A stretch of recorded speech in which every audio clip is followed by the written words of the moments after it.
arti Ruwaibidah. Macam mana kita nak kenal golongan ini? Ruwaibidah ini orang-orang jahil yang nak bercakap semua bab. Faham tak lagi?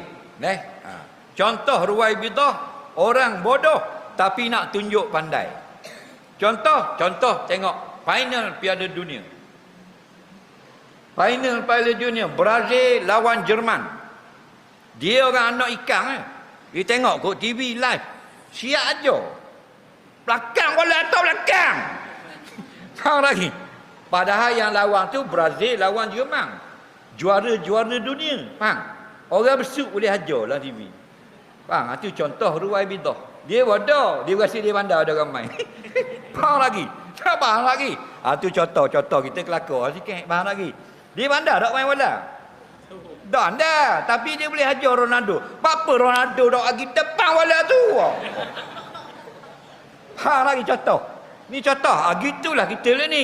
Dia ajar mufti, dia ajar tok guru, dia ajar ustaz, dia ajar balik ulama. Habis benda dia nak cara. Dulu kapal terbang jatuh, habis dia ulah bak kapal terbang. Padahal dia kerja kedai basikal, tapung tiup. Lagi. Nak, kapal selam Indonesia hilang jatuh bawah meletup, dia ulah bak kapal selam. Habis benda nak cakap. Nak, siapa Ashabul Kahfi dia ulah kok. Faham lagi? Nah, kita diam je lah. Jadi fitnah. Nah, diam. Nah, habis. Padahal dia dah baca surah Al-Kahfi dah ngaji pun. Nah, tafsir dah khatam. Tapi dia nak ni dia habis benda. Dia tak ambuh ketinggalan nak tunjuk dia pandai serba-serbi. Ni Ruwaibidah. Nah, segala hal. Siapa masalah vaksin dia ulah vaksin. Begini.